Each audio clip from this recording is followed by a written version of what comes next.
Arne Duncan, the nation's Secretary of Education and former CEO of CPS, announced recently that the Department of Education will invest $650 million in a fund developed to encourage innovative practices in preschool through grade 12.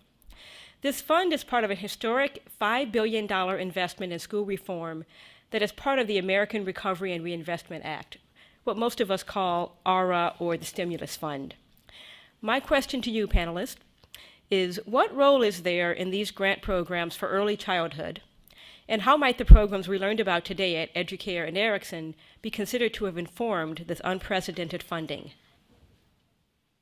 Well, let me say that it's been very meaningful to early childhood in the state of Illinois because our PreK for All funds, which were increasing nicely over the last 10 years, ran into a roadblock. Some of you were following the legislation of the legislature this last legislative session know that we've neglected to pass a income tax bill, which meant that the social services did not have any reserve funds to call on. And therefore, we did not have any resources for PreK for All.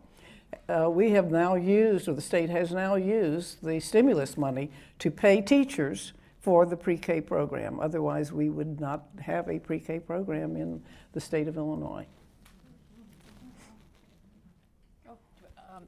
I will say briefly, I think what this represents is a wholesale shift in how early education policy is increasingly being regarded, so that it is being regarded as an education, as part of the education continuum, birth to 5. And in the innovation, they will allow proposals from birth to 5 for high quality early education. Although I learned last week in a conversation with Jim Shelton, the head of the Innovation Fund, that probably not much, unfortunately. But I don't know if that's your understing as well.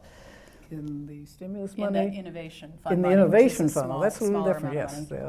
That will leave, the money goes to the school district, and the school district has to decide. No, is that what you're talking about? It can go to nonprofits as well, but I think the larger picture is that there is this shift in focus, so that increasingly federal policymakers and other policymakers are seeing early education as actually important to later educational outcomes. It is no longer just an entitlement and a work support for the grown-ups, but it is an education reform for the little ones. No, I agree with you, Cornelia, that one of the most important things about this is that it is placing early education into the funding streams that make it possible to support more of the work that we do. On the other hand, there isn't much room there. Early education is largely at the low end of this feeding trough in terms of funding for education, and what's known as K-12, kindergarten to 12, is where most of that funding goes, and not very much into kindergarten, let alone into preschool. So I think that while all of this is good, it's not yet there for us. It's not really maybe good enough. Well, and part of the problem is that we haven't sold early childhood education to the K-12 system, because the Title I funds that are used for the K-12 system permit you to use them for preschool. Nobody does it. And when Arne Duncan tried to get it, a 15% amount built into the new education funds, the legislature, the national legislature said no, because school districts came and said, we don't want that.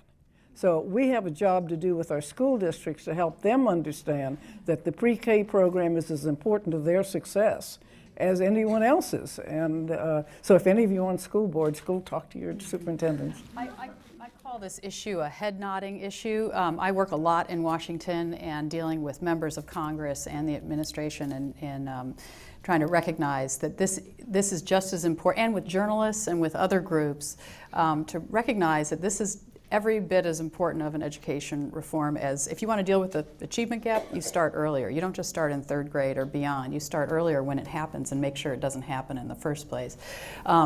And you go in and you talk to congressmen and they nod their heads and they, oh yes, this is so important. But then as soon as it comes down to a political decision or a financial trade-off, it falls off the table. And so that's what the First 5 Years Fund, that's what we try to do, is to raise the urgency and the political urgency and provide the political cover for them to say, there are a lot of people watching and there are a lot of people who care about this, so you need to vote the right way when these opportunities come before you. Look, I think that, is this on? Yeah. I think that I'm the Grinch that stole Christmas. And it's a good thing, but it's not impressive. The reality is there is this wholesale shift where you have leadership in Washington talking about early childhood. That's a wonderful, wonderful thing. The reality is that there's $4.5 billion of money going into education, and the innovation funds, $650 million, maybe we'll get $50 million of it for early childhood. So do the math. It's still, you know, what is the expression, the biblical expression about treasure being? What? Oh, I don't know. No, about, no, but yeah, you know, it's where is your treasure, and where do you put, basically where are you going to put your money? And I think it's great that we talk about preschool. Some of us on this panel believe that it's not just preschool, it's from birth to 5, and the data is there to prove it. So I think we have a gap between the rhetoric and the implementation. But I don't think it's the fault of the people in the administration. I think we're very, very lucky to have Arnie and the Department of Ed talking about early childhood and the President of the United States. Having said that, early childhood will remain the handmaiden, as stated here in the second question, to K through 12 education until there is a big movement of parents, and I think women will push this agenda, as they have in many countries, and the business community, to say that, you know, we're not going to build human capital unless we start from birth. And until that happens, I think we'll just be budget dust in the congressional budget.